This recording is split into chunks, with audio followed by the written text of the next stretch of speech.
Somewhere inside you, right now, a world is quietly alive. A world you have never seen and may never think about, and yet it has been with you since your very first breath. Welcome to the Sleepy Lab. Tonight, you will drift through the hidden universe living inside the human gut.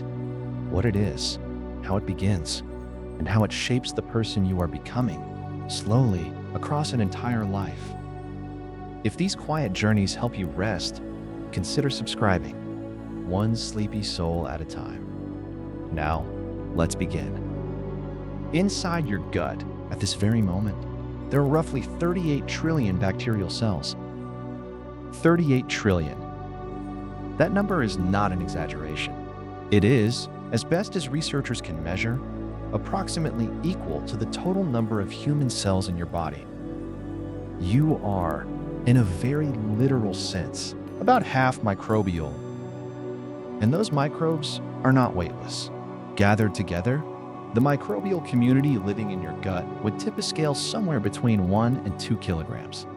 About the weight of a small book or a resting hand, carried inside you, quietly, every day.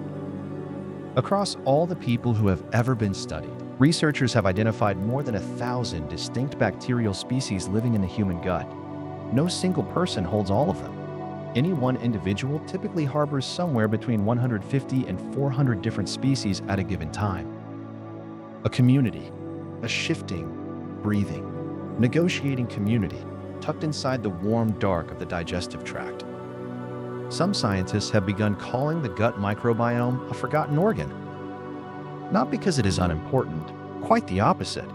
It is called forgotten because for most of human history, we did not know it was there. And yet it performs so many functions essential to survival that, without it, the body would struggle to do what it does each day. And it is not only bacteria. The gut also contains archaea, ancient single-celled organisms that are neither bacteria nor anything else we have a common word for. It contains fungi and viruses and bacteriophages, viruses that infect bacteria, keeping their populations in check. The gut is not a simple place. If you were to gather all the genetic material carried by these microbial residents, all their combined DNA, you would find roughly 150 times more genes than exist in the entire human genome. 150 times more. The body you think of as yours is carrying a genetic library far larger than the one written into your own cells. Most of what lives inside you is not, strictly speaking, you, and yet it is inseparable from everything you are. This community did not arrive all at once. It began at the very beginning. When a baby is born vaginally, it passes through a corridor of microbial life, the mother's vaginal and skin microbiota. And in those first moments, the infant is seeded with its first microbial passengers. Babies born by cesarean section arrive differently. They encounter a different initial community, one shaped more by the skin of the hands that receive them, the air of the room, the surfaces nearby. The starting point is not the same. Researchers are still working to understand what this difference means over a lifetime. The findings are not yet settled, but the question is being asked with increasing care. Breast milk, it turns out, is not only nourishment for the infant. It contains specific sugars called human milk oligosaccharides. And here's the quiet wonder of it. The infant cannot digest these sugars directly. They pass through the baby's own digestive system largely untouched. They are not for the baby. They are for the bacteria.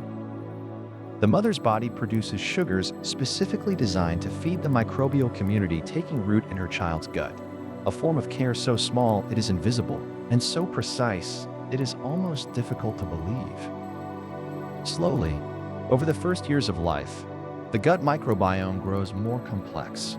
More species arrive, communities establish themselves, relationships form between microbes and the cells of the gut lining. By around age 3, a child's gut microbiome begins to resemble the complexity of an adult's. 3 years old. By the time a child is learning to speak in full sentences, the interior ecosystem that will accompany them through most of their life is already taking its mature shape.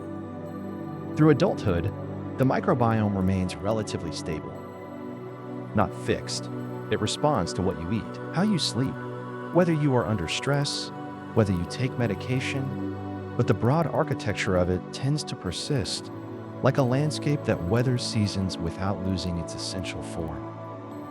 And then, gradually, with age, things begin to shift. In older adults, microbial diversity in the gut tends to decline. The community becomes less varied, less rich in different species. This decline is associated with increased inflammation, a low, persistent kind of inflammation that researchers link to many of the conditions that accumulate with age. The relationship between microbial diversity and health is not simple. It is not a single cause with a single effect, but the pattern appears again and again in the research. More diversity, in general, seems to be associated with more resilience. And less diversity, a quieter, thinner community, seems to leave the body more vulnerable. There is something worth sitting with as you rest here tonight. You began acquiring this community before you could breathe on your own.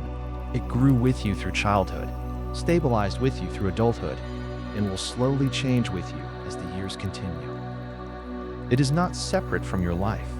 It is woven through it. The body you inhabit is not a closed system.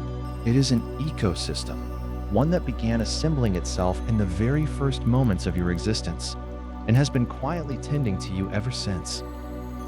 38 trillion cells, 1 and 2 kilograms of living weight, 150 times the genetic material of your own genome. All of it, right now, at rest inside you, breathing in its way, as you breathe too. And within that ecosystem, there is architecture. The gut is not simply a hollow tube through which food passes. It is a carefully maintained boundary, one of the most important boundaries in the body. The inner surface of the gut is lined with a single layer of cells, just one cell thick, a wall so thin it seems almost improbable, given everything it is asked to do. These epithelial cells stand side by side, tightly joined, forming a barrier between the interior of the gut and the rest of the body. And the microbiome, in part, is what keeps that barrier intact. When the microbial community is healthy and balanced, it tends the gut lining the way a gardener tends a wall, reinforcing it, signaling for repairs, producing compounds that nourish the cells themselves. But when the community is disrupted, that barrier can become more permeable than it should be. Gaps can open between cells, and through those gaps, fragments of bacteria, pieces of their outer walls, their metabolic byproducts, can pass into the bloodstream. This is sometimes called leaky gut. It is a phrase that has been used loosely in popular conversation, but the underlying phenomenon is real and is studied seriously. When bacterial products enter the bloodstream in this way, the immune system responds, and if it responds repeatedly, chronically, the result can be a low, persistent hum of inflammation, the kind that researchers link to many modern conditions, from metabolic disease to mood disorders. The wall matters, and the community that tends it matters too. But the gut is more than a barrier. Embedded within its walls, woven through the layers of muscle and tissue that line the entire digestive tract, is a nervous system of its own, the enteric nervous system.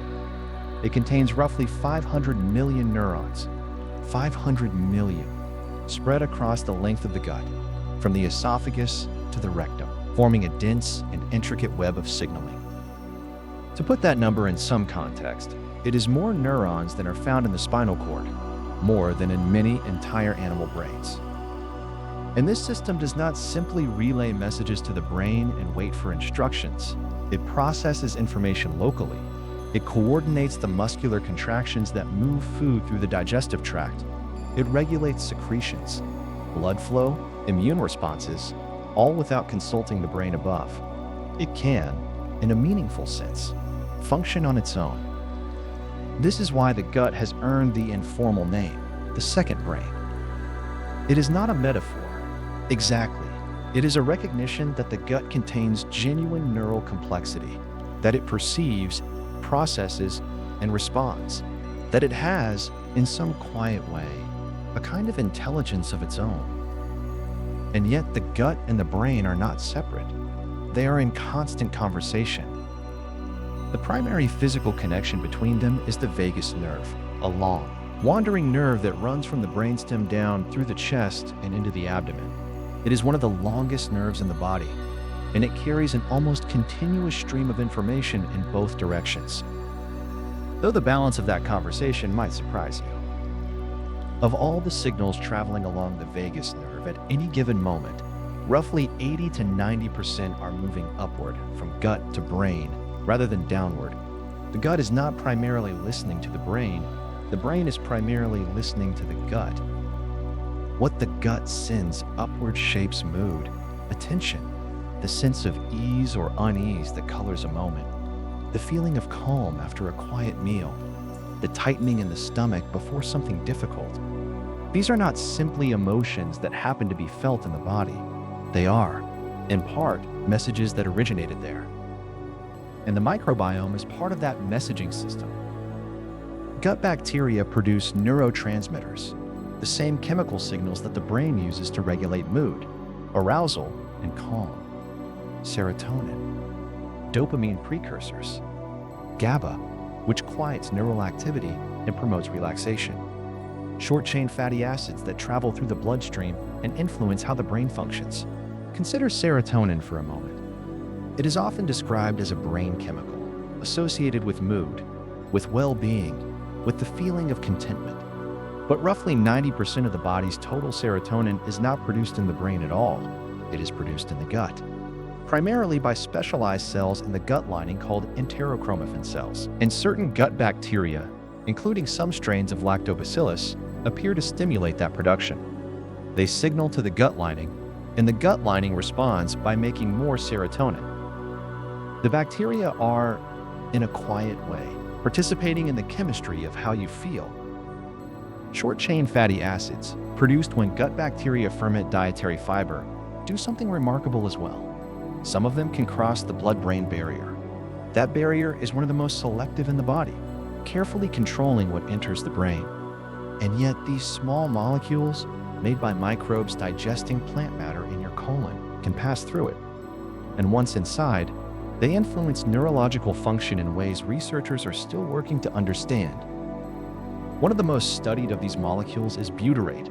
It is the primary energy source for the cells lining the colon, the fuel those epithelial cells burn to maintain the very barrier we spoke of earlier. But butyrate also has effects beyond the gut. It influences gene expression. It modulates inflammation. It appears to support the health of the nervous system in ways that extend well beyond digestion. A small molecule made by microbes, feeding the cells that protect you, and reaching all the way to the brain. There is a particular set of experiments that illuminates just how deep this connection runs. Researchers have raised mice in completely sterile conditions, germ-free mice, born and kept in environments where no microbes can survive. These animals develop without any gut microbiome at all. And what researchers found when they studied these mice was striking. Germ-free mice show significantly elevated stress hormone responses. When placed in mildly challenging situations, they produce far more cortisol than mice raised with a normal microbial community. Their stress systems are, in a measurable sense, more reactive, more easily triggered, less able to return to calm. And then researchers tried something careful. They took gut bacteria from mice that were calm, low-anxiety animals with stable, measured stress responses, and transplanted those bacteria into germ-free mice. And the recipients became measurably calmer. Their stress hormone responses moderated, their behavior shifted toward ease. The microbiome had been transferred, and something of the emotional temperament had transferred with it. This is not a simple finding. Researchers are careful about what conclusions to draw. The gut microbiome is one influence among many, and mice are not people, but the pattern is clear enough to take seriously. The microbial community within the gut is not a passive passenger. It participates in the regulation of the nervous system, in the tone of the stress response, in the quiet background chemistry of how an animal, how a person, moves through the world. You are, right now, resting with that community inside you.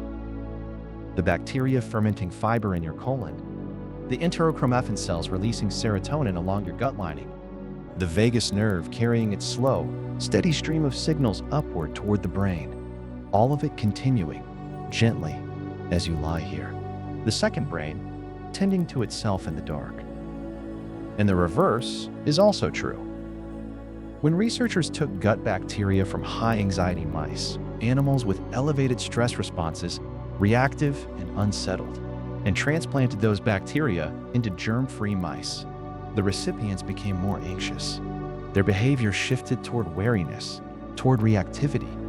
The microbiome had changed, and something in the emotional register had changed with it. This is a quiet kind of astonishment.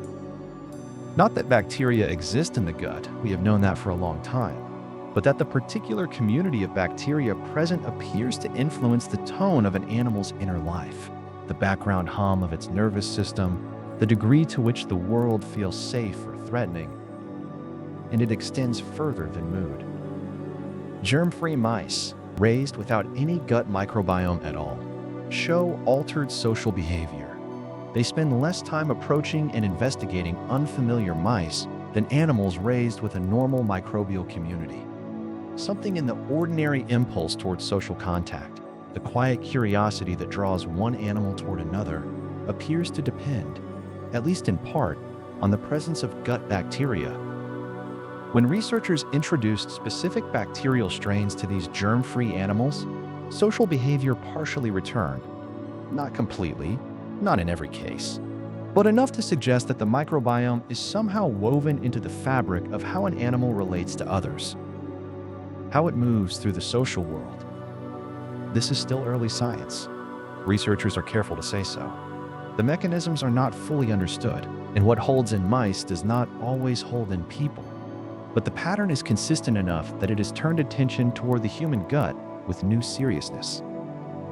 And in humans, the correlations are there. Studies have found that people with lower gut microbial diversity, fewer species, a less varied community, tend to have higher rates of depression and anxiety disorders. The relationship is not simple cause and effect. It runs in both directions, and many other factors are involved. But the association is present, and it is not small. People with major depressive disorder tend to have lower levels of certain bacterial genera, lactobacillus, bifidobacterium, bacteria that, in other contexts, are associated with the production of calming neurotransmitters and the regulation of the stress response. Their absence is not the whole story of depression. Nothing in biology ever is, but their reduced presence is a consistent finding across multiple studies. The gut, it seems, is not separate from the mind. It is part of the same conversation. This understanding has opened a door that researchers are now moving through carefully. If the gut microbiome influences mood and behavior, then changing the microbiome might change those things too. And the most direct way to change a microbiome is to transfer one. Fecal microbiota transplantation, the transfer of gut bacteria from one person to another, sounds, at first, like an unlikely medical procedure, but it has a history and a record of success that is difficult to dismiss. It was first used medically to treat a bacterium called Clostridioides difficile, a pathogen that causes severe intestinal illness, often recurring, often resistant to antibiotics. C. difficile typically takes hold only after antibiotics have already cleared the gut of its normal residents, leaving space for something more harmful to grow. The usual treatment is more antibiotics, but the success rate is limited, and the cycle often repeats. Fecal transplants change that. By introducing a healthy donor's microbial community into the disrupted gut, the transplant restores the ecological balance that C. difficile had exploited. The success rate is roughly 80 to 90%, far higher than antibiotic treatment alone. The gut, given a new community to work with, often recovers. But what researchers noticed, in some cases, was something they had not expected. Patients who received fecal transplants sometimes reported changes that went beyond their intestinal symptoms, changes in food preferences, in mood, in temperament, small shifts, subjective, difficult to measure, but present, and reported consistently enough to be noted. One case became widely discussed. A patient received a transplant from a donor who was overweight. In the months that followed, the patient gained weight, despite no other changes in diet or lifestyle that could account for it. The microbiome had changed, and the body's relationship to energy storage appeared to have changed with it. Researchers are careful about this case. A single case is not evidence of a rule. Many factors influence weight, and the human body is not a simple system. The donor's microbiome may have been one influence among many, or the timing may have been coincidental. Science requires more than a single story. But the case raised a question that is now being taken seriously in clinical research. If the microbiome can influence weight, if it can influence mood and food preference, then what else might transfer with it? Clinical trials are currently underway. Researchers are investigating fecal transplants as a potential treatment for depression, for autism spectrum disorder, for Parkinson's disease. The results are preliminary, and the field is moving slowly and deliberately. But the direction of inquiry has shifted. The gut is no longer considered a separate system, tending to digestion in quiet isolation. It is understood now as a participant. And one of the things it participates in most deeply is the immune system. Roughly 70% of the body's immune cells reside in or near the gut, not in the bloodstream, not in the lymph nodes, but here, along the intestinal wall, in the tissue just beneath the gut lining, in structures called Peyer's patches that sample the contents of the gut continuously. The immune system and the microbiome are in constant conversation. From the earliest days of life, gut bacteria train the immune system. They present themselves, their surfaces, their chemical signatures, and the immune system learns to recognize them as residents rather than invaders. It learns, through this long exposure, to distinguish between what is harmless and what is genuinely threatening, between a piece of food and a pathogen, between a commensal bacterium and something that means harm. This education takes years. It begins at birth, when the first microbes arrive. It continues through infancy. As the microbial community grows more complex, it is shaped by every meal, every illness, every course of antibiotics, every environment the child moves through. And when it goes well, when the microbial community is diverse and stable, and the immune system has had the full range of teachers it needs, the result is a system that is calibrated, responsive to real threats, tolerant of harmless ones, neither overreacting nor underreacting. The gut bacteria are not just passengers in this process. They are, in a quiet sense, the instructors, tending the immune system from within, shaping its responses before the body has ever encountered most of what the world will eventually ask it to face. All of this is happening now as you rest. The immune tissue along your gut wall, sampling and assessing. The bacteria presenting themselves in the dark interior of the colon. The slow, ongoing education that never fully stops. The body, even in sleep, is learning. And this learning, it turns out, depends on more than what happens inside the body. It depends on the world the body moves through. Children who grow up on farms, surrounded by soil, animals, hay, and the ordinary microbial richness of the outdoor world, tend to have lower rates of allergies and asthma than children raised in cleaner, more controlled environments. This has been observed across many studies, in many countries, and the pattern is consistent enough that researchers have spent decades trying to understand it. The leading explanation is sometimes called the hygiene hypothesis. The idea, stated simply, is this: the immune system needs to be taught, and to be taught, it needs exposure. When early life is too clean, too free of the microbial variety that shaped human immune development over hundreds of thousands of years, the immune system may not receive the full curriculum it was designed to complete. It remains, in a sense, undertrained. And an undertrained immune system can become a restless one, turning its attention toward harmless substances, pollen, dust, certain foods, as though they were threats. The hypothesis has been refined considerably since it was first proposed. It is not that cleanliness itself is harmful. It is that a specific kind of microbial poverty in early life, a narrowing of the microbial community before the immune system has finished its education, may leave lasting gaps. Gaps that, in some cases, never fully close. There is something in this that asks for a certain quietness. The body is not a fortress to be defended from the world.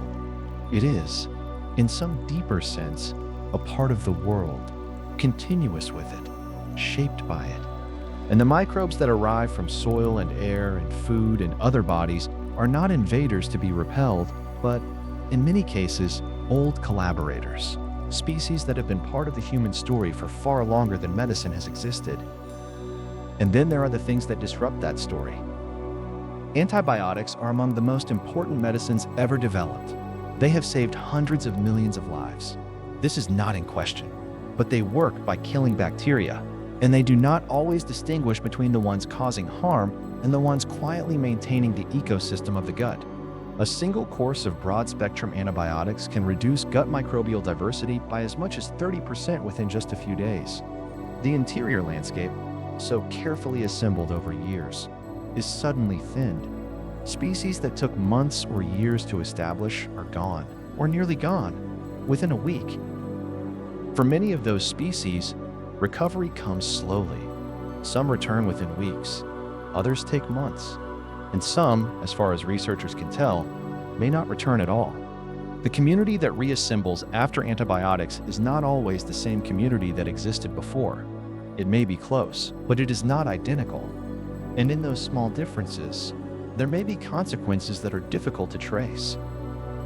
In early childhood, when the gut microbiome is still forming, still finding its shape, repeated antibiotic use has been associated in some studies with increased risk of anxiety and mood disorders later in life. The connection is not fully understood. The studies are observational, and many factors are involved. But the association is there, quiet and persistent, in the data. It is a reminder that the gut microbiome is not a static thing. It is a living community, and like any community, it can be destabilized. When the balance shifts too far, the consequences can be immediate. Antibiotic-associated diarrhea is one of the most common. It occurs when the disruption of normal gut bacteria allows opportunistic species to overgrow, filling the space left behind. One of the most serious of these opportunists is a bacterium called Clostridioides difficile. In a healthy gut, it is kept in check by the surrounding microbial community. Competing species hold it at low levels, crowding it out, consuming the resources it would need to expand. But when antibiotics clear the field, when the competitors are gone, Clostridioides difficile can take hold, and when it does, it can cause severe intestinal illness that is difficult to treat and prone to recurrence. This is, in a way, a story about balance, about the quiet work that a diverse microbial community does simply by being present, by occupying space, by consuming resources, by making the gut inhospitable to the species that would otherwise cause harm. The community protects itself, and in doing so, it protects the body that contains it. And the most powerful way to support that community, the most direct lever available to most people, is something as ordinary as food. Diet is one of the most rapid and powerful modulators of gut microbial composition that researchers have identified. The changes it can produce are not slow. Studies have shown that significant shifts in the microbial community can occur within 24 to 48 hours of a major dietary change, a day or two. That is how quickly the interior landscape responds to what arrives from above. A diet rich in diverse plant foods, vegetables, legumes, whole grains, fruits, nuts, seeds, is consistently associated with greater gut microbial diversity. The variety of plants seems to matter as much as the quantity. Different plant species carry different fibers, different polyphenols, different compounds that feed different bacterial species. A wide variety of plants tends to support a wide variety of microbes. At the center of this is fiber. Dietary fiber is the primary fuel source for many of the most beneficial bacteria in the gut. They ferment it, break it down, and in doing so produce the short-chain fatty acids, including butyrate, that nourish the gut lining. modulate inflammation, and send signals to the brain. Without adequate fiber, these bacteria have little to work with. They diminish, and the community as a whole becomes less diverse, less resilient, less capable of the quiet work it was built to do. Most people in industrialized nations consume far less fiber than is recommended. The gap between what the gut microbiome was shaped to receive over hundreds of thousands of years of varied, plant-rich diets and what it actually receives in modern life is, by some estimates, substantial. It is one of the quieter nutritional stories of the modern era. Not dramatic, not visible, but present in the data and present in the gut. And then there are fermented foods: yogurt, kefir, kimchi, sauerkraut, foods that have been part of human diets across many cultures for thousands of years. They carry live microbial cultures into the gut, not always in the enormous quantities that clinical probiotic supplements aim for, but in the modest, consistent amounts that come from eating the way humans have long eaten. A study published in 2021 found that a diet high in fermented foods increased gut microbial diversity and reduced markers of immune activation, and did so more effectively in that study than a high-fiber diet alone. The two approaches are not in competition, they are complementary. But the finding was a reminder that fermented foods are not simply a trend. They are, in some sense, a return to something the gut has always known how to receive. There is something restful in this.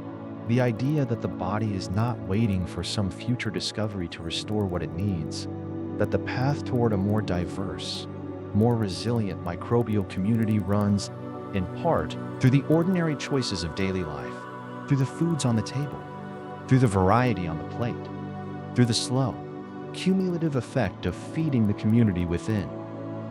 The gut does not ask for perfection.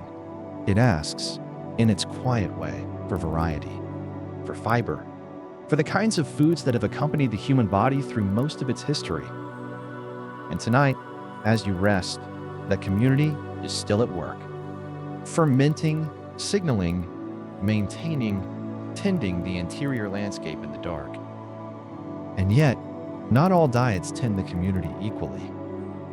The Western diet, built largely on processed foods, refined sugars, and saturated fats, is associated with a quieter, less diverse microbial world within. Fewer species, fewer voices in the conversation. The bacteria that thrive on variety and fiber find less to work with, and over time, the community narrows. This is not a judgment. It is simply what the research consistently finds. When the gut receives less of what it has always known, whole plants, fiber, fermented things, the microbial community responds. Not dramatically, not all at once, but gradually. The diversity that took millions of years to assemble begins to thin. There is something worth sitting with in that. Artificial sweeteners offer one small illustration of how the gut can be affected by things we might not expect. For decades, they were considered metabolically inert, substances that pass through the body without consequence. But some studies have found that certain artificial sweeteners do alter gut microbial composition. The mechanisms are still being worked out, and the research is not yet settled. But the finding was a quiet reminder that the gut is paying attention to everything that arrives, even things we assumed it would simply ignore. Then there are polyphenols.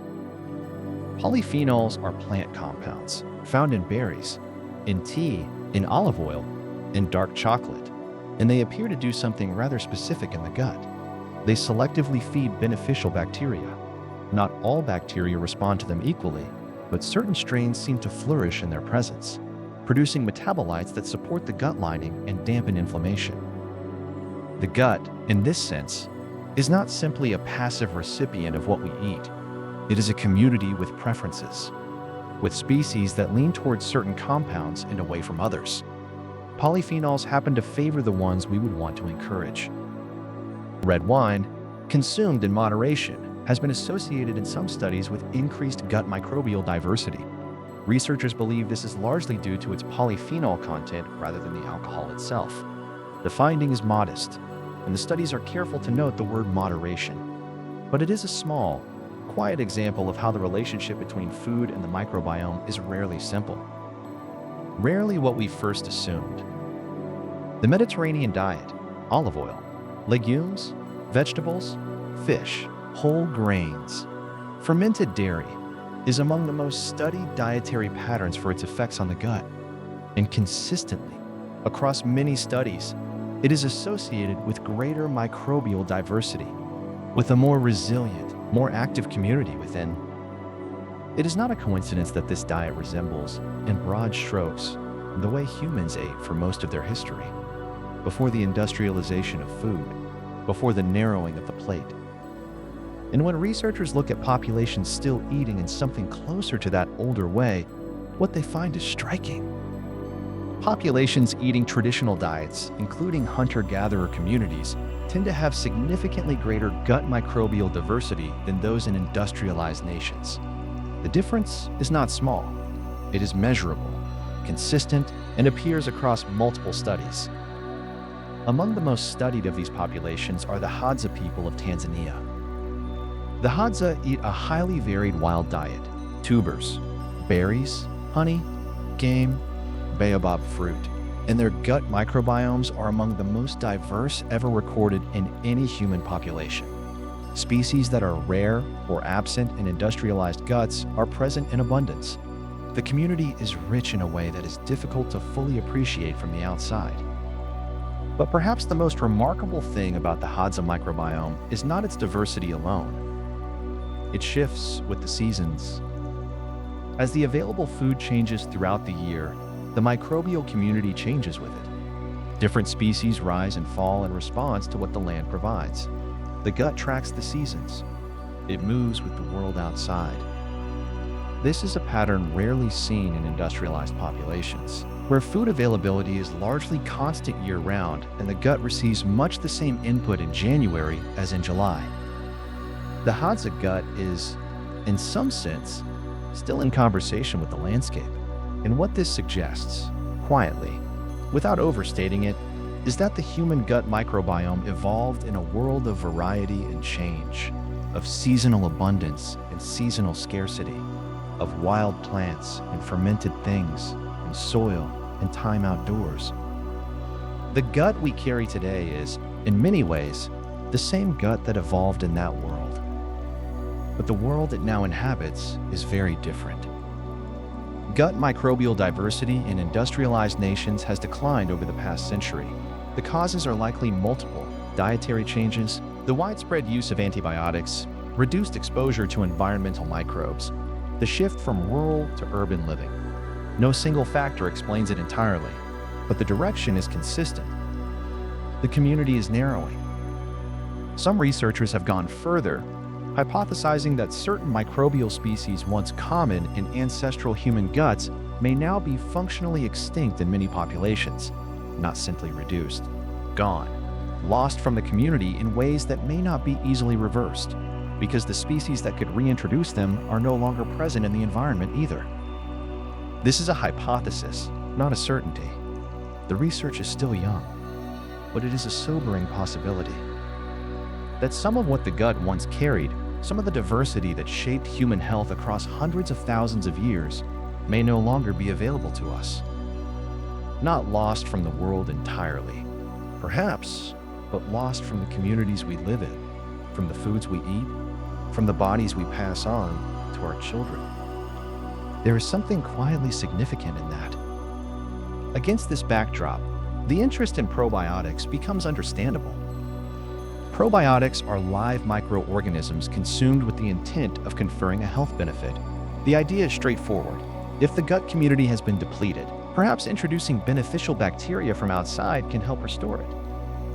And for some strains, in some conditions, the evidence is genuinely encouraging. Certain lactobacillus and bifidobacterium strains have shown real effects in specific contexts, in reducing the duration of certain infections, in supporting gut recovery after antibiotics, in some studies of mood and anxiety. But the picture is more complicated than the labels on many products suggest. Not all probiotic products contain the strains with the strongest research support. Labeling standards vary considerably by country. A product may list a genus and species without specifying the strain, and strain matters enormously. Two bacteria with nearly identical names can behave very differently in the gut. The research on probiotics is real, but it is also specific. What works for one condition, in one population, with one strain, may not generalize. And for most healthy adults, the evidence that a standard probiotic supplement will meaningfully and permanently alter the gut microbiome is, as yet, modest. The gut is not easily colonized by newcomers. It has its own established community, its own ecology. Introducing a few billion bacteria from a capsule into a system of 38 trillion is a small intervention in a very large world. This is not a reason to dismiss probiotics. It is a reason to hold them with appropriate care, to look for specific strains with specific evidence, to understand that the supplement aisle and the research literature are not always speaking the same language. The gut, as always, is more complex than any single solution, more patient than any quick fix. And tonight, as you rest, it continues its slow, ancient work, tending what remains, making do with what it has been given, quietly, persistently, alive. There is another way to tend the microbiome, one that asks less of the gut and more of the table. Prebiotics are not living organisms. They are compounds, mostly fibers, that feed the bacteria already living inside you. Rather than introducing newcomers, they nourish what is already there, quietly, selectively, the way a gardener waters certain plants and not others. Prebiotic fibers pass through the stomach and small intestine largely undigested. They arrive in the colon intact, where the resident bacteria ferment them, breaking them down, drawing energy from them, producing, in the process, compounds that benefit the host. It is a slower kind of intervention than a probiotic capsule, less visible, but in many ways more fundamental. You are not adding to the community, you are feeding it. Foods rich in prebiotic fiber include garlic, onions, leeks, asparagus, oats, and unripe bananas. These are not exotic ingredients. They are ordinary foods that have been part of human diets for a very long time, long before anyone had a name for what they were doing. Some products now combine probiotics and prebiotics in a single formulation. These are called synbiotics. The idea is that the prebiotic component helps the introduced bacteria survive the journey through the digestive tract and establish themselves more effectively. Whether this combination consistently outperforms either component alone is still being studied, but the logic is sound: a seed and its soil, offered together. And then there is a third category, quieter still. Postbiotics are not living organisms, and they are not food for organisms. They are the byproducts of microbial activity itself. The compounds that gut bacteria produce as they go about their work, short-chain fatty acids, certain vitamins, signaling molecules that the body uses in ways researchers are still mapping. In a sense, postbiotics are what the microbiome makes for you, not the bacteria themselves, but the fruits of their labor. Among those fruits are vitamins. The gut microbiome produces vitamin K2, which plays a role in bone health and cardiovascular function. It produces several B vitamins, including folate, biotin, and, in smaller amounts, B12. These are not trivial contributions. They are nutrients the body depends on, synthesized not by human cells, but by the microbial community living within. The body and its bacteria have, over millions of years, arrived at a kind of metabolic partnership, each producing what the other needs, each depending on the other's continued presence. This partnership extends into digestion itself. Gut bacteria help break down bile acids, compounds the liver produces to aid in fat digestion. After the bile acids do their work in the small intestine, bacteria in the colon transform them into secondary bile acids.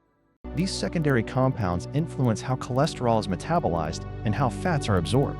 They circulate back to the liver, where they act as signaling molecules, shaping the liver's own activity. The gut and the liver are in constant conversation, connected by the portal vein, a vessel that carries blood, and everything dissolved in it directly from the intestines to the liver. Whatever the gut bacteria produce, the liver receives. Whatever the liver processes, the gut eventually sees. This is why the microbiome's influence on metabolism is so far-reaching. Gut bacteria influence how quickly carbohydrates are absorbed, how insulin is released in response to a meal, how blood sugar rises and falls in the hours after eating. Two people can eat identical meals and experience meaningfully different blood sugar responses, and part of that difference traces back to the microbiome. This is not a small thing. Individuals with type 2 diabetes tend to have a distinct gut microbial profile compared to those without the condition. Certain bacterial species are less abundant, others are more so. Whether these differences contribute to the development of diabetes or arise as a consequence of it, or both, is still being untangled. The relationship, as with so much in microbiome research, appears to run in both directions. There is another compound worth knowing about, one that connects the gut to the heart in ways that were not anticipated. Trimethylamine N-oxide, sometimes called TMAO, is a compound produced when gut bacteria metabolize certain nutrients found in red meat and eggs. The bacteria convert these nutrients into trimethylamine, which the liver then transforms into TMAO. And elevated levels of TMAO in the blood have been associated, in multiple studies, with increased risk of cardiovascular disease. This does not mean that red meat is simply dangerous or that eggs are simply harmful. The picture is more nuanced than that. The amount of TMAO produced depends heavily on which bacteria are present. People with different gut microbial communities produce very different amounts of TMAO from the same meal. The food is the same. The gut is not. And this brings us to something that is only beginning to be understood. Gut bacteria can metabolize medications. Not all medications, and not in all people. But for a growing list of drugs, the gut microbiome plays a role in determining what happens to them after they are swallowed. Some bacteria break down a drug before it can be absorbed, reducing its effectiveness.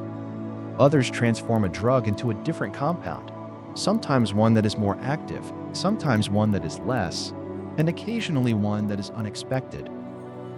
The same drug, taken by two different people, can behave differently in their bodies. And part of that difference, not all of it, but part, may come down to the microbiome. This has implications that researchers are only beginning to trace.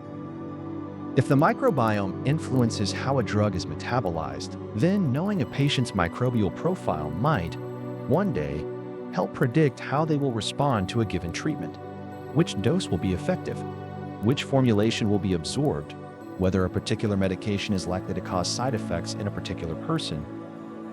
This is still largely a vision rather than a clinical reality, but the early research is suggestive, and the question is being taken seriously. Nowhere is this more striking than in cancer treatment. The gut microbiome influences the effectiveness of certain cancer immunotherapies, specifically a class of treatments called checkpoint inhibitors, which work by releasing the immune system's natural brakes and allowing it to attack tumor cells. In multiple studies, patients with greater gut microbial diversity responded better to these treatments. Certain bacterial profiles were associated with stronger immune responses and better outcomes. Others were associated with resistance to the therapy. Researchers have begun giving fecal transplants to cancer patients before immunotherapy, attempting to shift the gut microbiome toward a more favorable profile. Early results are cautious, but not without promise. The idea that the community of microbes living in the gut could influence whether a cancer treatment works, could be the difference between response and resistance, is one of the more quietly astonishing findings to emerge from microbiome research in recent years. It suggests that the gut is not merely a digestive organ, not merely a site of nutrient absorption and waste processing. It is a participant in the body's most fundamental biological negotiations, in how the immune system sees the world, in how the body responds to the molecules we give it, whether those molecules are food, or medicine, or something in between. The gut does not simply receive. It interprets, it transforms, it replies. And tonight, as the body rests and the mind grows still, that quiet work continues. Unhurried, unannounced, tending the chemistry of a life. And so the gut continues its quiet negotiations, not only with the immune system, not only with the brain, but with nearly every system the body contains. Consider inflammation. Gut bacteria produce compounds that can either kindle it or calm it. Some bacterial species release molecules that signal the immune system to stand down. Others, when they overgrow or when the gut barrier weakens, release fragments that the immune system reads as threat. The balance between these two forces, the inflammatory and the anti-inflammatory, shapes the body's baseline state in ways that reach far beyond the digestive tract. Chronic low-grade inflammation, the kind that hums quietly in the background for years without announcing itself, is associated with reduced gut microbial diversity. When the community of microbes thins out, when the gut lining becomes more permeable than it should be, bacterial products can slip into the bloodstream, and the immune system, encountering them there, responds, not with the sharp urgency of fighting an infection, but with a slow, persistent simmer. That simmer has been linked to heart disease, to metabolic disorders, to cognitive decline, to many of the conditions that accumulate quietly over a lifetime. The gut, it seems, is not merely a site of digestion. It is a thermostat for the body's inflammatory state. And the microbes living there help set the temperature. The gut microbiome also speaks to fat tissue. This is a conversation that researchers have only recently begun to overhear, and what they have found is quietly remarkable. Germ-free mice, those raised in sterile conditions, with no gut microbiome at all, remain lean even when fed a diet high in fat. Their bodies, without the microbial community to interpret and transform what they eat, do not store energy in the same way. But when gut bacteria are introduced into these mice, they begin to gain weight. The microbiome, it appears, is not a passive bystander in how the body handles energy. It is a participant. The experiment becomes more striking still when the source of the bacteria is varied.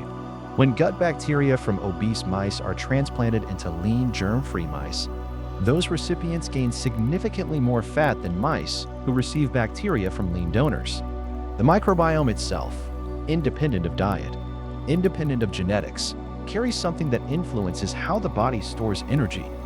What that something is, precisely, is still being mapped, but the signal is clear enough to take seriously. For a time, researchers focused on the ratio of two large bacterial groups, Firmicutes and Bacteroidetes, as a potential marker of obesity risk. Early studies suggested that obese individuals tended to have more Firmicutes relative to Bacteroidetes. The idea was appealing in its simplicity, but the relationship, as it turned out, is considerably more complex.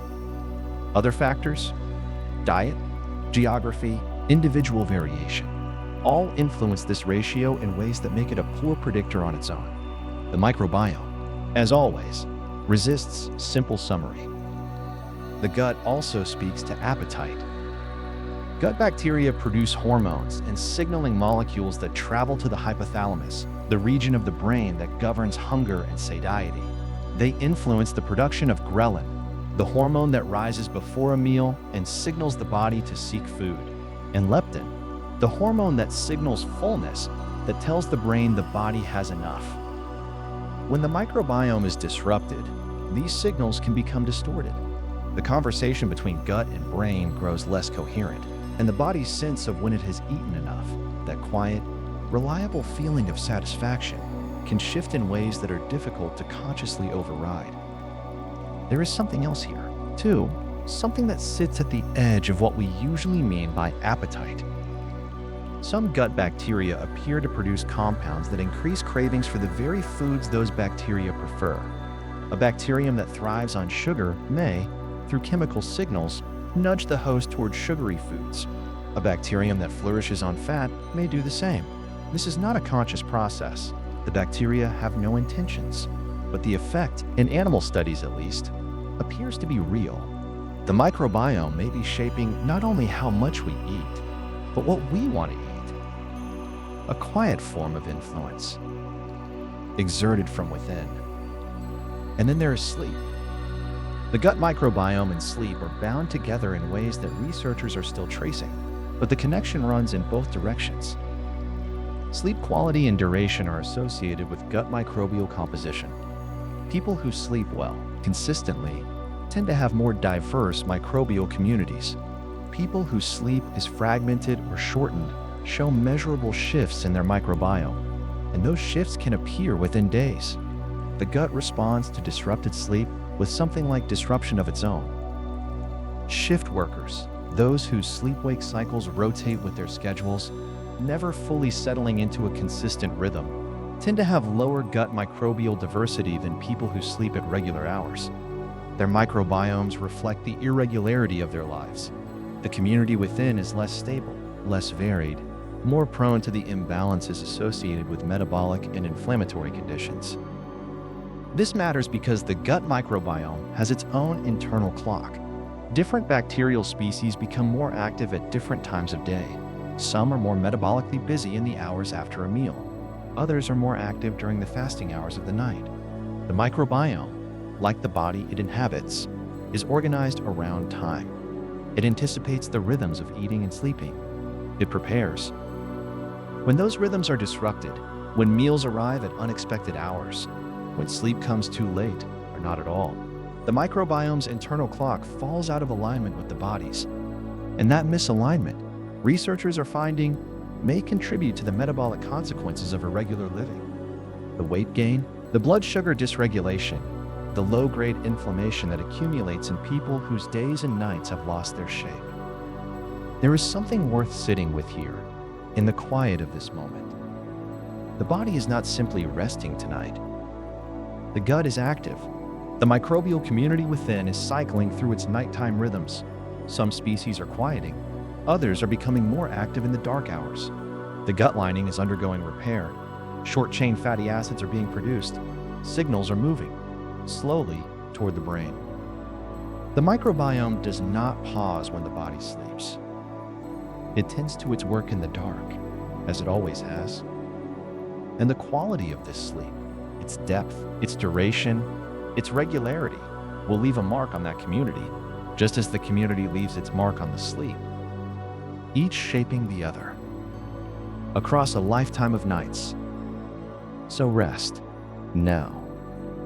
Not as a closed system, sealed off from the world, but as an ecosystem settling into its evening rhythms, tended from within, by lives older than memory, quieter than thought, and still, even now, at work. And yet, the timing of meals carries its own quiet weight.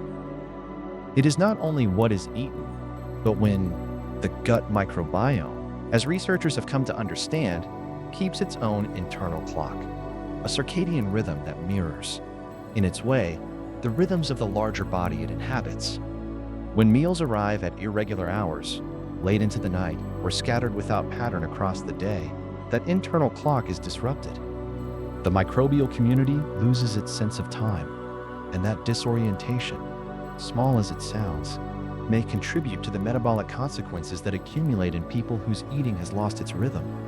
The same disruption that touches sleep, touches the gut, touches the bacteria that have organized their activity around the predictable turning of the day. There is another force that reaches into the gut with similar effect. Stress.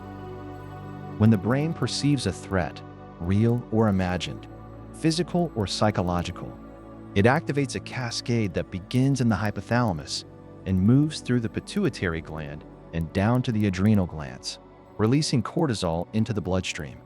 This is the body's ancient alarm system, shaped over millions of years to prepare for danger. But cortisol does not stay in the bloodstream. It reaches the gut. It alters the speed at which food moves through the digestive tract. It changes the environment in which gut bacteria live, and the bacteria respond.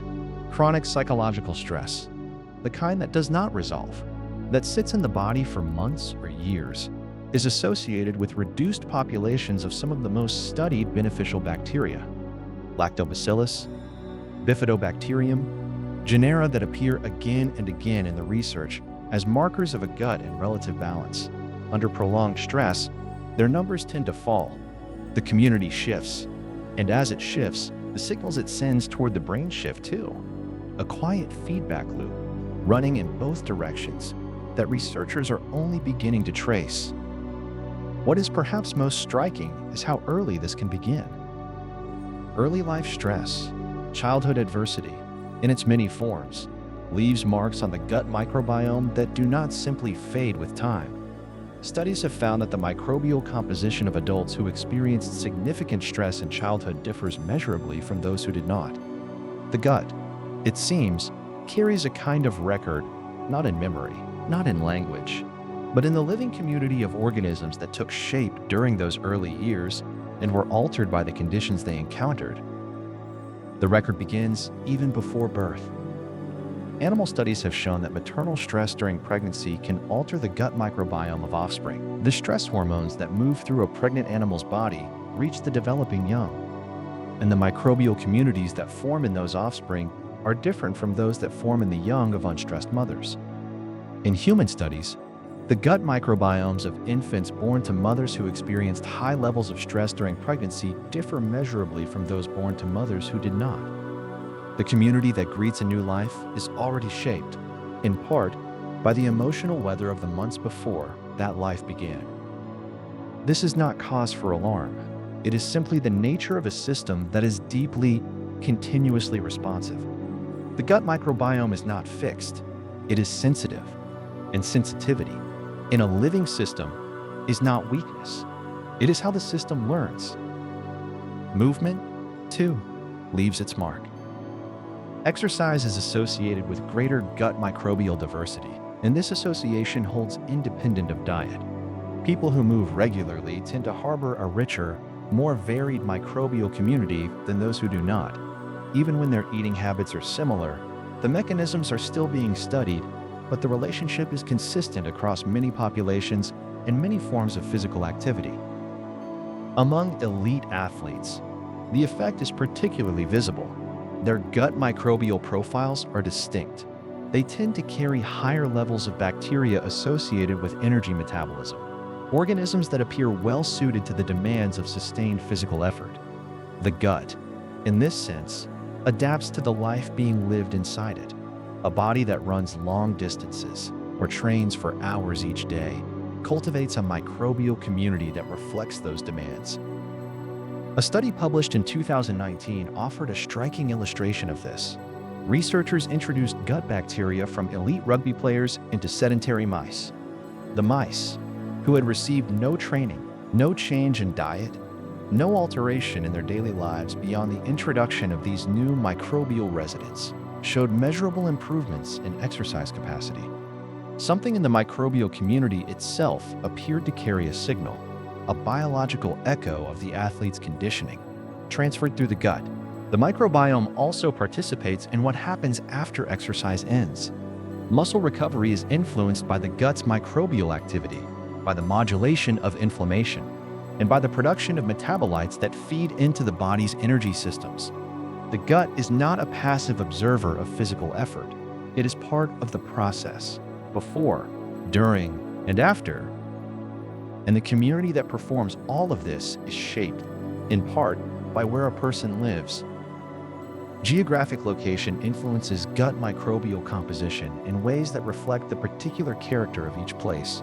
The local diet, the water, the soil, the microbes present in the surrounding environment. People living in different regions of the world carry measurably different microbial communities, even when other factors are accounted for.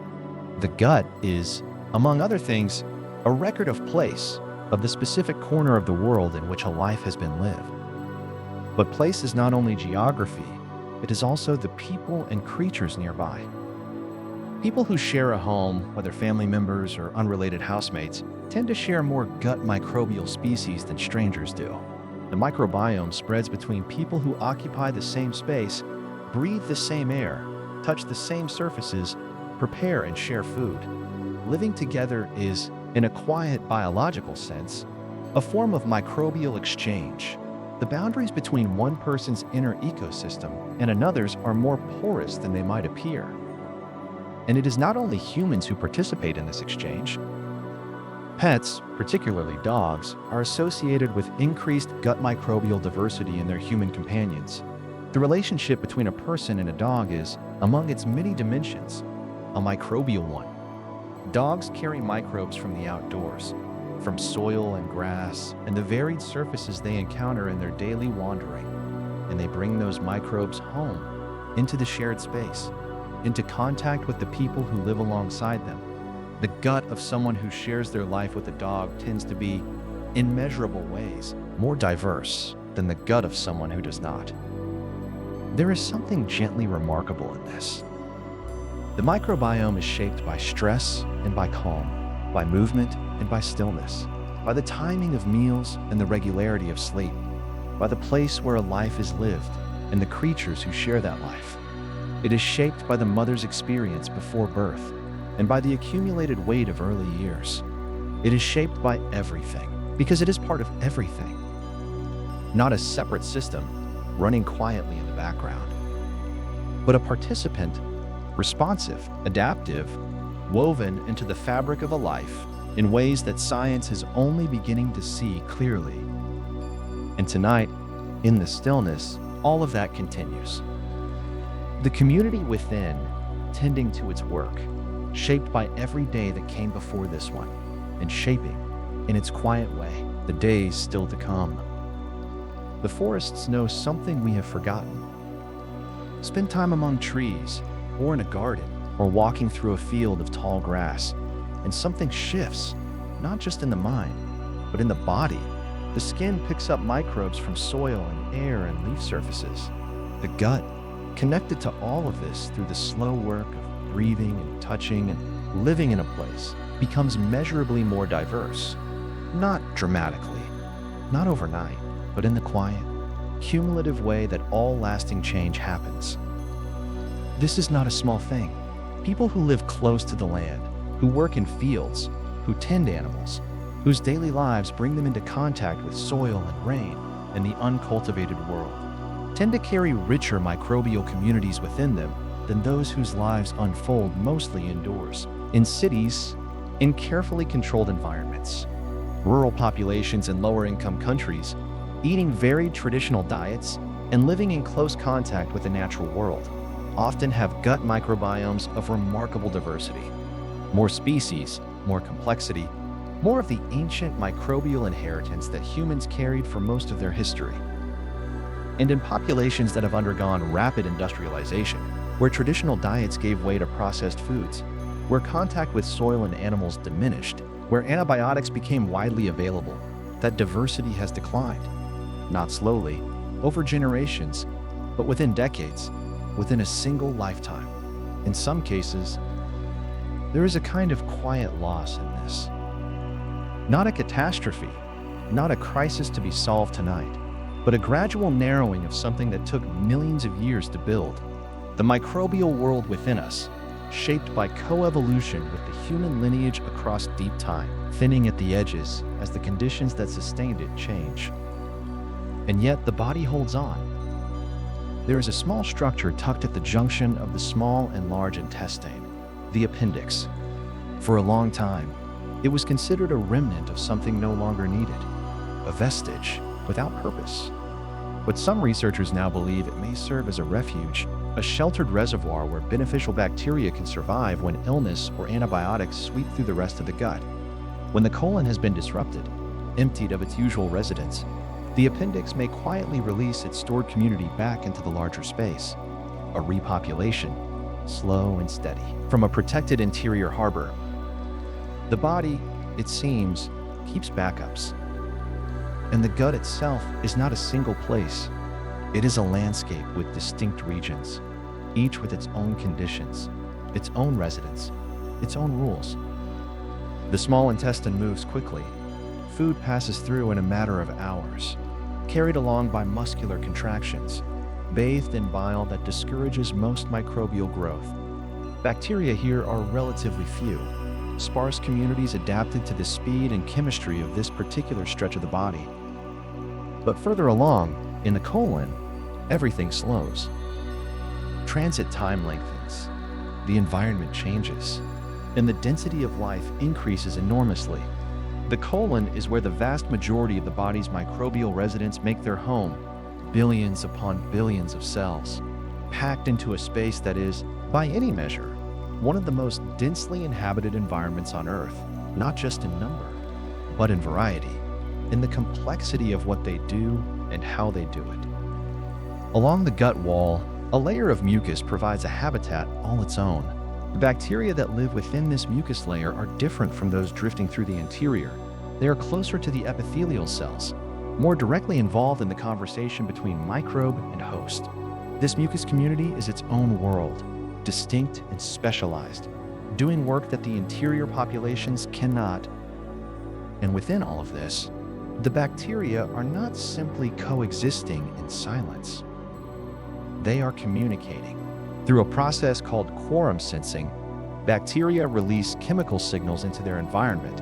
As their numbers grow, the concentration of these signals rises, and when it crosses a threshold, the community responds, coordinating behavior, shifting activity, acting in concert in ways that a single cell could never manage alone. It is not intelligence, not in any way we would recognize, but it is coordination, a kind of collective awareness of density and circumstance. The gut is not a passive container. It is a place of ongoing negotiation, of chemical conversation, of populations responding to each other and to the conditions around them. And the bacteria are not alone in this. Moving among them, in numbers that are difficult to hold in the mind, are bacteriophages, viruses that infect bacteria. There are thought to be more bacteriophages in the gut than there are bacterial cells, each one a tiny predator specific to its target, shaping the bacterial community by keeping certain populations in check. When one species of bacteria grows too numerous, its corresponding phages multiply in response, a natural regulation, ancient and precise. The virome, the full community of viruses within the gut, is far less understood than the bacterial microbiome. Researchers are still mapping its contours, still learning what roles these viral populations play. But the early picture suggests they are not incidental. They are part of the system, woven into its regulation in ways that are only beginning to come into focus. And beyond the bacteria and the viruses, there are fungi. The microbiome, the fungal community of the gut, interacts with bacteria and with the immune system in a web of relationships that researchers are only beginning to trace. Fungi are present in smaller numbers than bacteria, but their influence appears to extend beyond their proportion. They interact with bacterial populations, sometimes competing, sometimes cooperating, and they communicate with the immune system in their own distinct ways. Then there are the archaea, ancient microorganisms, neither bacteria nor fungi, occupying their own branch of the tree of life. In the gut, certain archaea, called methanogens, consume the hydrogen produced by bacterial fermentation and release methane in return. The amount of methane a person produces during digestion is partly a reflection of which archaea they carry, and in what numbers. It is one of the quieter ways the microbiome makes itself known. So the gut is not a bacterial world alone. It is a community of communities, bacteria and archaea and fungi and viruses, each with their own populations, their own behaviors, their own relationships with the others and with the body that contains them all. A layered, nested, interdependent world, operating in the dark, in the warmth, in the slow, rhythmic movement of the digestive tract. And all of it continues now, as it always does. While the mind rests and the body settles into the quiet of the night, the interior world carries on. The quorum signals drift through the mucus layer. The phages move among their hosts. The archaea process what remains of the day's last meal. The colon, dense with life, tends to its work in the unhurried way it always has. There is something settling in this. The knowledge that the body does not stop when the mind does. That the community within has its own rhythms, its own continuity, its own relationship with time. It does not need direction or attention. It simply continues, as it has continued every night of a life, shaped by everything that came before, and quietly preparing for what comes next. And even the gases that move quietly through the digestive tract are partly a record of who lives there. The methane produced during digestion, that slow, invisible byproduct of fermentation, varies from person to person, and part of what determines it is the particular community of microbes at work, the archaea, the bacteria, the specific balance of species processing the remnants of meals. Each body has its own signature in this regard, its own quiet chemistry, shaped over years by diet and environment, and the long history of what has been eaten and experienced and survived. It is a small thing, perhaps, but it points to something larger. Every process in the gut, every fermentation, every metabolic conversion, every signal sent upward through the body bears the mark of the microbial community that produced it. And some of those processes reach further than one might expect. Tryptophan is an amino acid. It arrives in the gut through food, through seeds and legumes and certain proteins, and what happens to it there depends, in part, on the bacteria present. Gut microbes influence how tryptophan is metabolized, which pathways it follows, what it becomes. And tryptophan is the precursor to two molecules that matter deeply to the resting mind: serotonin and melatonin. The connection to serotonin has been mentioned before in this journey through the gut, but melatonin deserves its own quiet moment of attention. Melatonin is the hormone most associated with sleep, with the body's recognition that darkness has come and rest is appropriate. Most people think of it as a product of the pineal gland, that small structure deep in the brain, and the pineal gland does produce it. But the gut produces melatonin as well, in quantities that, as far as researchers can tell, may actually exceed what the pineal gland releases. The gut, it seems, has its own relationship with sleep, its own chemical participation in the nightly transition toward rest. What this means precisely is still being studied. The melatonin produced in the gut may act locally, influencing gut motility and the behavior of gut cells, rather than circulating through the bloodstream the way pineal melatonin does. But the fact of its presence there in such abundance suggests that the gut and sleep are more intimately connected than the simple image of a brain hormone would imply. The body preparing for sleep is not just a brain dimming its lights. It is an entire ecosystem settling. And the gut-brain axis, as it is called, runs in both directions. This is worth holding gently for a moment. The signals do not only travel upward from gut to brain. The brain also speaks to the gut through the autonomic nervous system, through the fibers that regulate digestion, motility, blood flow, the secretion of enzymes and mucus. When the brain perceives threat or stress, it sends signals downward that alter how the gut moves and functions. When the mind is calm, the gut tends to move with a different rhythm. This bidirectionality means that the relationship between psychological state and gut function is not a simple chain of cause and effect. It is a loop, a conversation that runs continuously in both directions, each side influencing the other, neither fully in control. Anxiety and depression, for instance, are associated with changes in gut motility, the speed at which food and its remnants move through the digestive tract. In some people, the gut moves too quickly, in others, too slowly. And these changes are not merely inconvenient. They alter the environment in which gut bacteria live, shifting which species thrive and which diminish. And when the microbial community shifts, the signals it sends upward change as well. The loop tightens. Irritable bowel syndrome lives somewhere in this loop. It affects roughly 10 to 15% of people across the world, a condition characterized by abdominal discomfort, altered bowel habits, and a gut that seems to respond with unusual sensitivity to ordinary stimuli. It is associated with both gut microbial imbalance and psychological distress, and the relationship between the two is, again, bidirectional. Anxiety can worsen gut symptoms, and gut symptoms can worsen anxiety, each condition feeding the other in a cycle that can be difficult to interrupt from either end alone. And yet, there are quieter ways in mindfulness-based stress reduction, the practice of bringing gentle, sustained attention to present experience, has been shown in some studies to improve gut symptoms, not through any direct intervention in the gut itself, but possibly by modulating the gut-brain axis, by changing the quality of the signals the brain sends downward, by softening the nervous system's relationship with the body it inhabits. It is a gentle finding and a tentative one, but it points towards something that feels intuitively true, that the way the mind holds itself has consequences that reach further than the mind alone. Deeper still, the gut microbiome reaches into the brain's own architecture. The brain contains immune cells called microglia. They are not neurons, but they are essential to the brain's function. They prune synaptic connections during development, shaping which neural circuits are strengthened and which are allowed to fade.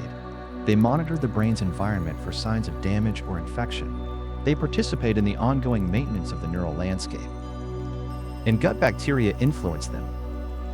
In germ-free mice, those raised without any gut microbiome, microglial development is abnormal.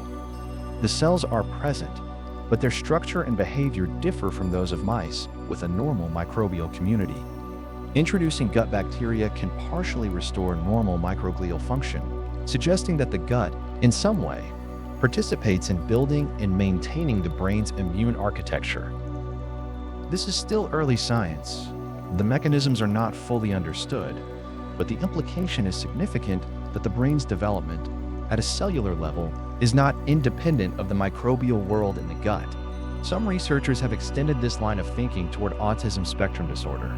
Children with autism tend to have different gut microbial profiles than neurotypical children. This has been observed across multiple studies, but the relationship between these differences and the condition itself remains unclear. Whether the microbial differences contribute to neurodevelopmental differences, or arise from them, or reflect some shared underlying factor, these questions are genuinely open. The evidence is preliminary, and researchers are careful to say so. What can be said is that the gut and the developing brain are in communication during the earliest and most formative years of life, and that the microbial community present during that time appears to matter in ways that are still being mapped. Parkinson's disease offers another thread in this emerging picture. It is a condition most associated with the loss of motor control, with tremor and rigidity and the slow erosion of movement. But researchers have found that gut microbial changes associated with Parkinson's may appear years before the motor symptoms do, perhaps a decade or more before the tremor begins. Alpha-synuclein, the protein that aggregates in the brains of people with Parkinson's, has been found in the enteric nervous system, the network of neurons embedded in the gut wall. Some researchers have proposed that the disease may, in at least some cases, begin in the gut and travel upward through the vagus nerve toward the brain. This is still a hypothesis, contested and actively studied, but it reframes the disease in a way that is quietly striking. The gut, once again, not merely responding to the body's condition, but potentially participating in its unfolding. There is a thread running through all of this, through the methane and the melatonin and the microglia and the long shadow of Parkinson's. It is the thread of connection, of a body that is not a collection of separate systems operating in parallel, but something more integrated, more entangled, more mutually dependent than the old diagram suggested. The gut does not simply digest. It communicates, it develops, it participates in the brain's architecture and the mind's chemistry and the body's long relationship with time. And tonight, as the mind grows quieter and the body settles further into rest, all of that continues. The tryptophan pathways moving through their quiet conversions, the melatonin rising in the gut as it rises in the brain, the vagus nerve carrying its slow, steady traffic in both directions. The loop still running, gently, in the dark. And so the thread continues. Alzheimer's disease casts a long shadow, and researchers have begun to look carefully at whether the gut plays a role there too. The evidence is still early, still being assembled. But in animal studies, alterations to the gut microbiome have been associated with changes in amyloid plaque formation, the protein deposits that accumulate in the brains of those with the disease. Germ-free mice engineered to develop Alzheimer's-like pathology show reduced plaque burden compared to mice with a normal microbiome. What that means for humans is not yet clear. The researchers are cautious, as they should be. But the question is now being asked in earnest, and that alone marks a shift. Multiple sclerosis, too, has entered this conversation. People living with the condition tend to show distinct gut microbial profiles, different in measurable ways from those without it. And in mouse models of the disease, animals raised without any gut microbiome at all show significantly reduced severity. The disease, in those germ-free animals, is quieter, less destructive. Again, the leap from mouse to human is not a simple one, but the pattern is consistent enough that researchers are paying close attention. There is something else worth holding gently here. The gut microbiome appears to influence the production of myelin, the insulating sheath that wraps around nerve fibers and allows electrical signals to travel quickly and cleanly through the nervous system. This influence seems to be most significant in early development, in the first years of life.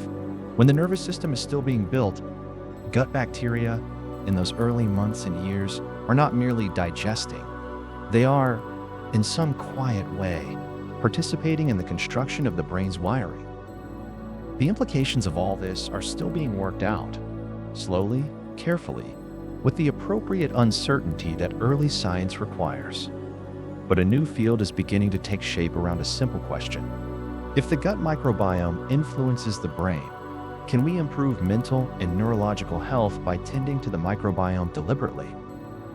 The word that has emerged for one corner of this field is psychobiotics. It refers to probiotics, or dietary interventions, that may influence mental health through the gut-brain axis. The term is new, the research is young, and the claims made in popular culture often run well ahead of what the evidence actually supports. But within that caution, there are findings worth noting. In 2019, a clinical trial found that a probiotic supplement reduced symptoms of depression in participants with major depressive disorder.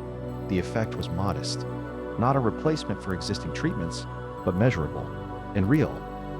In a separate, larger study, a Mediterranean-style diet, rich in vegetables, legumes, whole grains, olive oil, and fermented foods, reduced depressive symptoms more effectively than social support alone.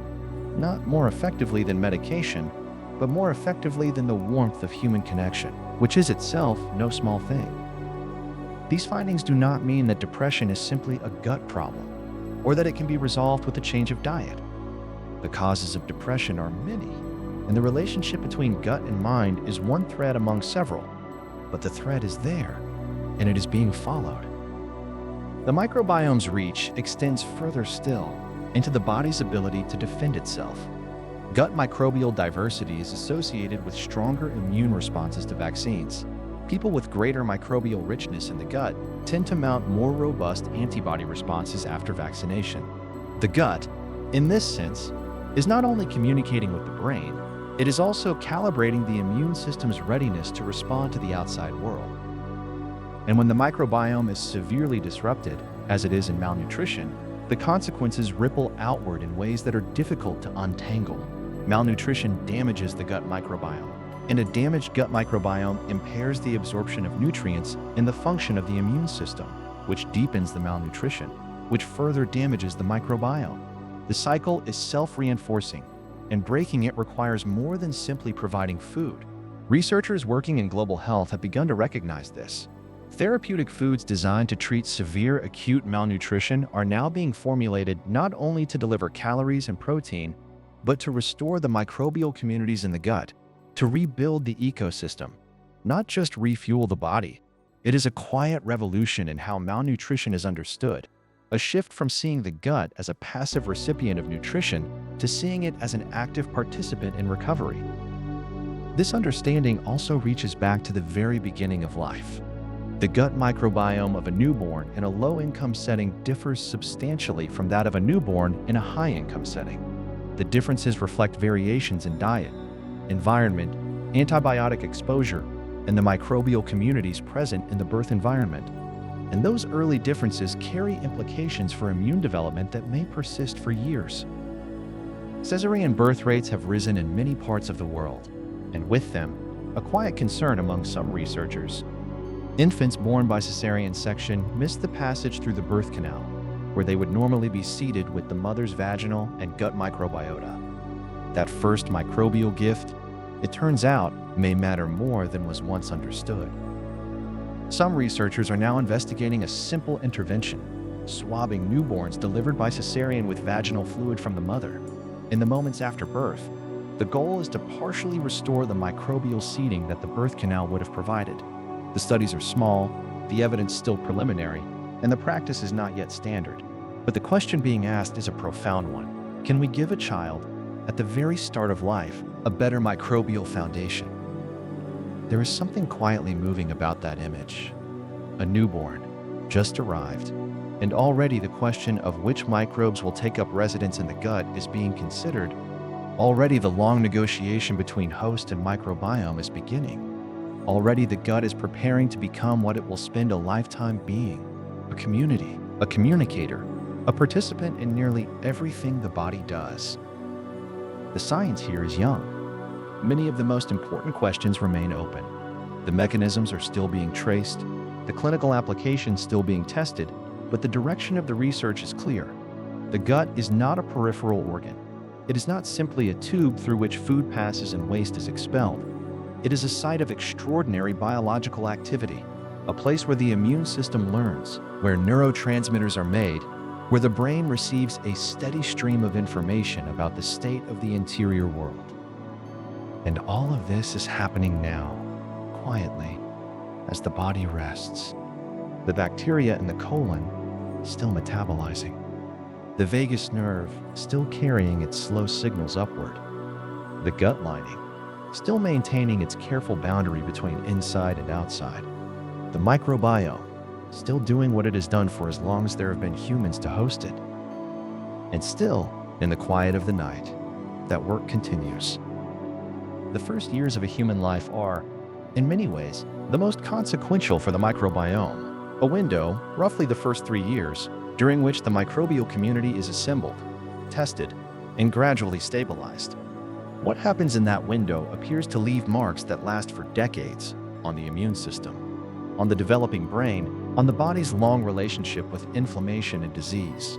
One of the quieter milestones of early life is the introduction of solid food. When an infant first encounters something other than milk, a soft grain, a mashed root, a fragment of fruit, the gut microbiome responds. New substrates arrive and new bacterial species find purchase. The diversity of the microbiome begins to expand, and the timing of this, the variety of foods offered, the breadth of what a small body is asked to process, all of it may matter in ways that extend far beyond childhood.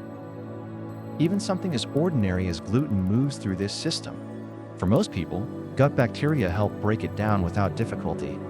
But the microbial environment in which gluten is first encountered, the particular community present in the gut at that moment, may influence whether the body learns to tolerate it or begins, over time, to resist it. The microbiome does not determine everything, but it shapes the conditions in which tolerance is either learned or lost. The reach of the gut extends further than digestion. Bone, for instance.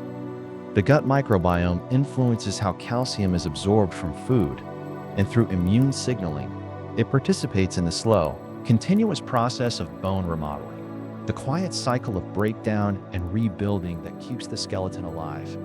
This is not a dramatic intervention. It is a steady, background influence operating across years and decades. But it is real, and researchers are beginning to trace its mechanisms. The skin, too, is connected to the gut in ways that are only now being mapped. Gut bacteria produce compounds that travel through the bloodstream and influence the skin's immune environment. Some skin conditions, eczema, psoriasis, are associated with disruptions in gut microbial balance. The relationship runs in both directions. The skin has its own microbial community, and that community communicates with the guts, mediated partly through the immune system. Researchers call this the gut-skin axis. It is one of several axes, gut-brain, gut-liver, gut-lung, that describe the microbiome's reach into systems that once seemed entirely separate. And then there is the relationship between the gut and the body's hormones. Gut bacteria produce an enzyme called beta-glucuronidase. Through this enzyme, they participate in the metabolism of estrogen, influencing how much of it circulates in the body, how much is excreted, how much remains active. The collection of gut bacteria involved in this process has been given its own name, the estrobolome. It is a subset of the microbiome with a specific and consequential role, one that may influence susceptibility to conditions shaped by estrogen levels. The gut microbiome differs between males and females. These differences are not present from birth in the same way. They emerge gradually, partly after puberty, as hormonal environments diverge. The microbiome and the endocrine system appear to shape each other across the lifespan, in a conversation that researchers are still learning to read. Pregnancy brings one of the most dramatic microbial transformations the body undergoes. The gut microbiome shifts substantially across the 3 trimesters. By the 3rd trimester, the microbial profile resembles, in some ways, what researchers associate with metabolic syndrome: increased fat storage, altered glucose metabolism. In any other context, this might seem like a warning sign, but in pregnancy, it appears to be purposeful. A shift that helps the body store energy for the demands of lactation, for the work of feeding a new life. The microbiome, here, is not malfunctioning. It is adapting, responding to signals from a body that is preparing for something extraordinary. And then, much later in life, another transition. Menopause is associated with a reduction in gut microbial diversity. The hormonal changes of this period appear to alter the microbial community, and those microbial changes may in turn contribute to the metabolic shifts, changes in weight distribution, in bone density, in cardiovascular risk that often accompany this stage of life. The direction of causality is not always clear. The gut and the endocrine system are so deeply intertwined that separating cause from effect is difficult. But the association is consistent, and it suggests that the microbiome is a participant in this transition, not merely a bystander. The body changes across a lifetime, and the microbiome changes with it. And at the far end of that lifetime, past 80, past 90, past 100, something interesting appears in the data. People who live past 100 years tend to have distinct gut microbial profiles. Not identical. No 2 microbiomes are alike, but patterned in ways that set them apart from younger elderly populations. Higher levels of certain bacteria that metabolize bile acids. Microbial communities that appear, in some way, to support continued health even as the body ages around them. A study of centenarians in Italy found elevated levels of a bacterium called Christiansenellaceae, a species associated, across multiple populations, with leanness and longevity. It is not a cause, necessarily.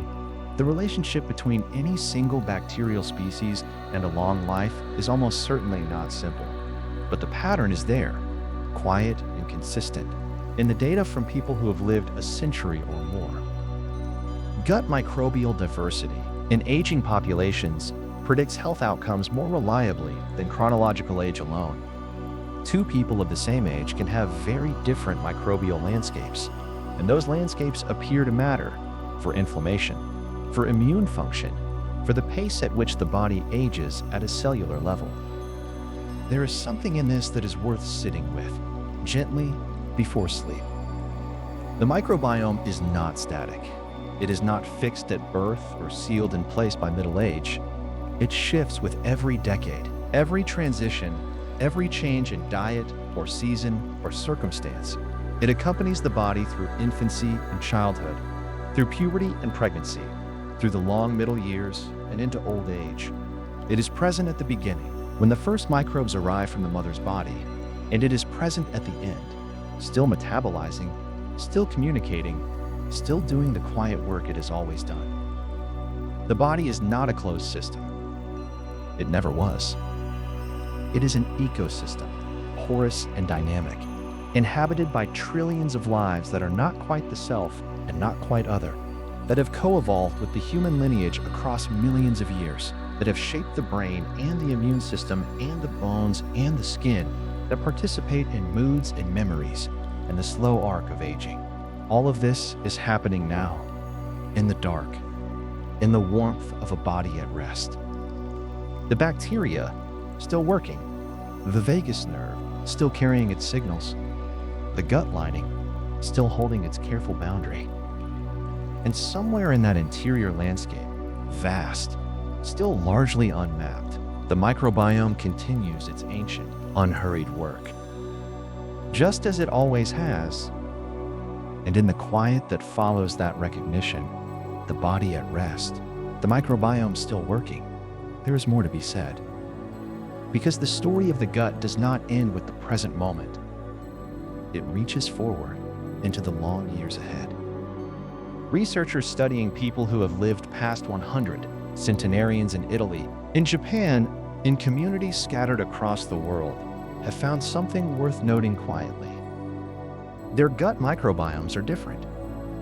Not simply older or depleted, as one might expect, but distinct. In a study of Italian centenarians, scientists found elevated levels of a bacterial family called Christiansinaceae, a group of microbes that has since been associated, across multiple populations, with leanness and longevity, with bodies that seem to age more gently than others. No one knows yet exactly why, but the pattern has appeared often enough that researchers are paying close attention. And what they are finding, more broadly, is this: that gut microbial diversity may predict health outcomes in aging populations more reliably than chronological age alone. Not how many years a person has lived, but what lives within them. The richness of that interior community, the variety of species still present, still active, still doing their quiet work, seems to matter in ways that a birth year cannot capture. Two people of the same age can carry microbiomes that look decades apart. One abundant and varied, the other thinned and simplified. And the body, it seems, reflects that difference. There's also this: the gut microbiome appears to influence the pace of biological aging itself, as measured by epigenetic clocks, the molecular markers embedded in DNA that track not calendar time, but the body's own internal sense of how old it is. Gut bacteria, through the compounds they produce and the signals they send, seem to participate in how quickly or slowly those clocks advance. It is a quiet kind of influence, invisible, continuous, happening in the background of every ordinary day. Some researchers have looked at what happens when animals eat less. Caloric restriction, reducing food intake without causing malnutrition, has long been known to extend lifespan in animal models, in worms, in flies, in mice, sometimes dramatically. The reasons are many and still being untangled. But one thread that keeps appearing is the gut microbiome. When animals eat less, their microbial communities shift in ways that appear to support the same processes associated with longer life: reduced inflammation, more efficient metabolism, a quieter immune system. Whether this holds in humans remains an open question. But the connection is there, running through the data, patient and suggestive. Intermittent fasting, eating within a defined window and allowing the gut to rest, produces similar shifts, increasing populations of bacteria associated with reduced inflammation, giving the microbial community a different rhythm to work within. And during those fasting hours, something else happens. The gut lining, that single layer of cells holding the boundary between the interior world and the bloodstream, undergoes repair. The bacteria that remain during fasting support that process, producing compounds that help the lining maintain its integrity, tending the wall, in a sense, while the rest of the body rests. It is a kind of maintenance that happens in the quiet between meals. Unhurried. Necessary. The microbiome responds not only to what is eaten and when, but to the physical world the body moves through.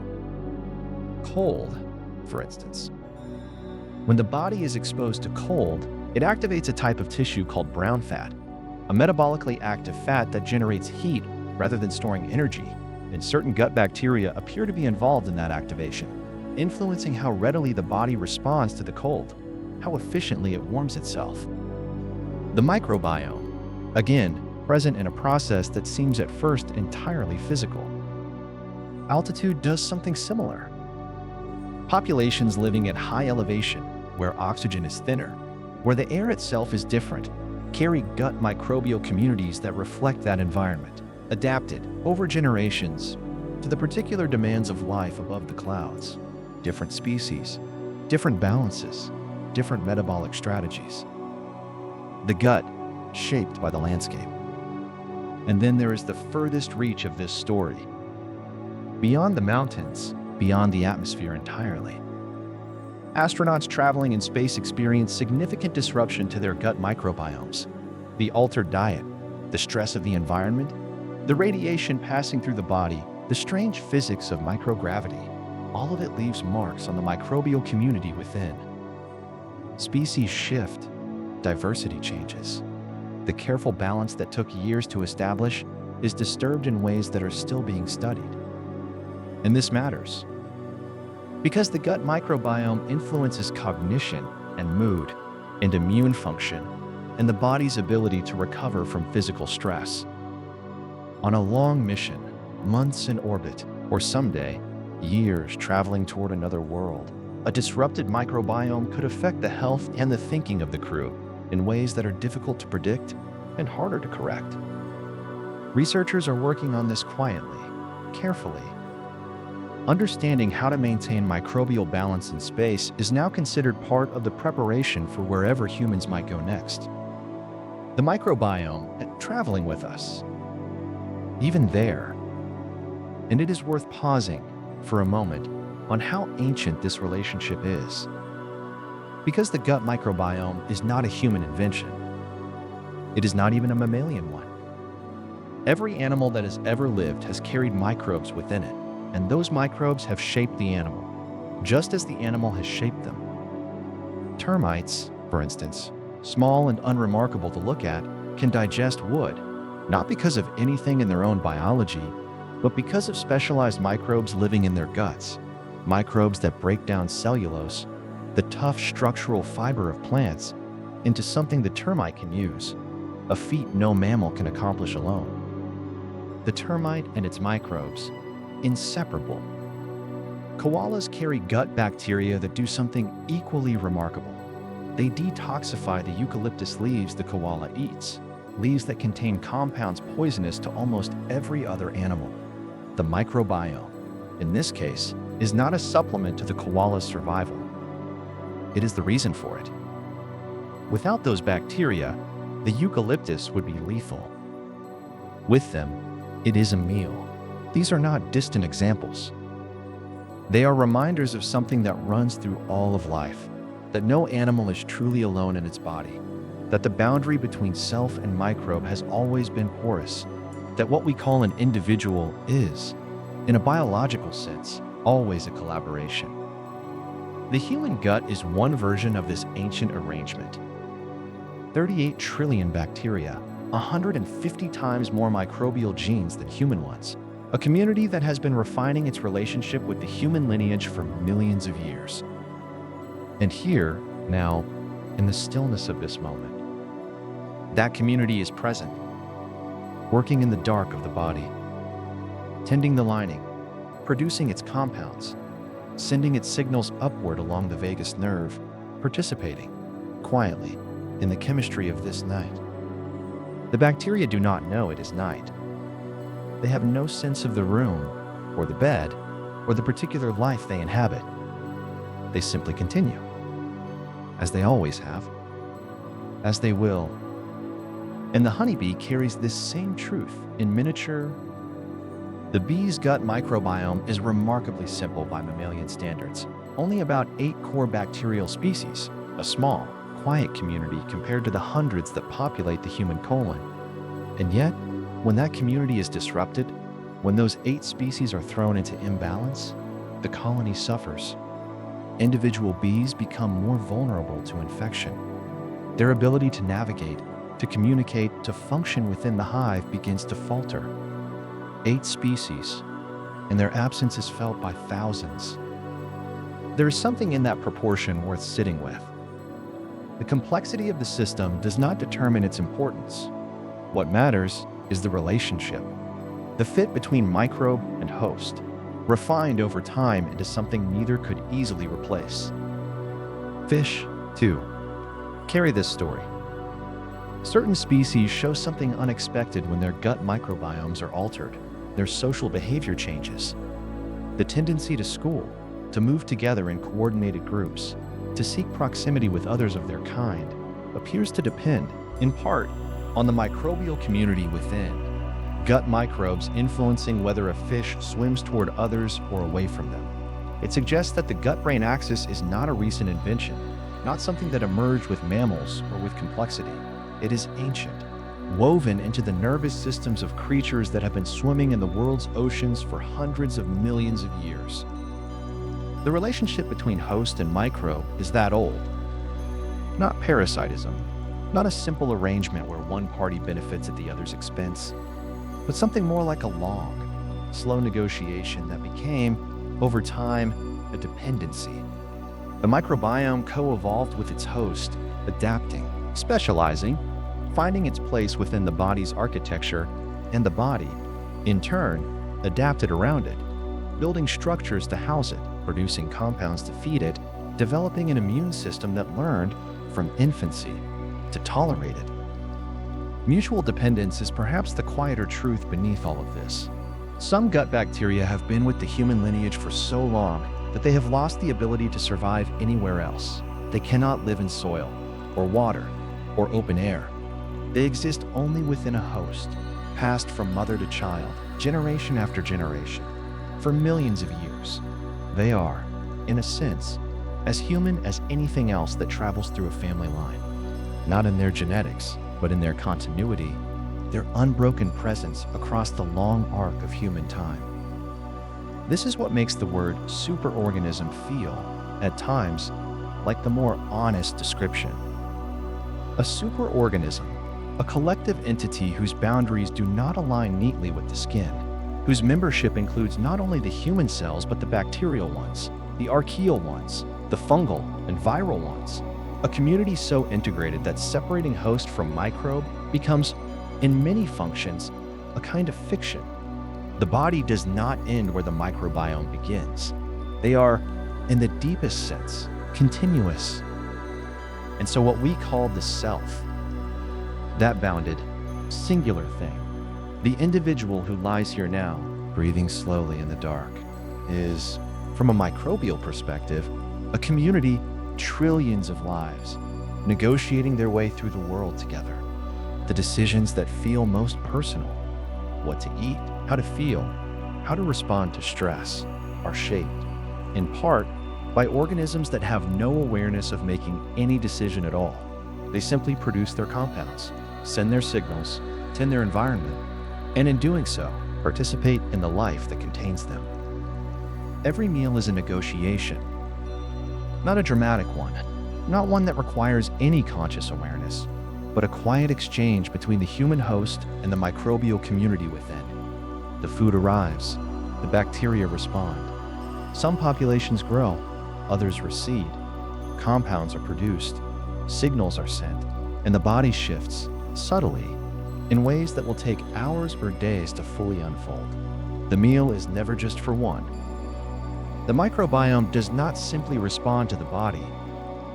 It participates in shaping it. From the earliest days, from the first microbes acquired at birth, seeded by the mother's body, the microbial community has been present at every stage of development, training the immune system, supporting the gut lining, influencing the brain's architecture, contributing to the chemistry of mood and sleep and hunger. It is there at the beginning, and it is there, still working, at the end.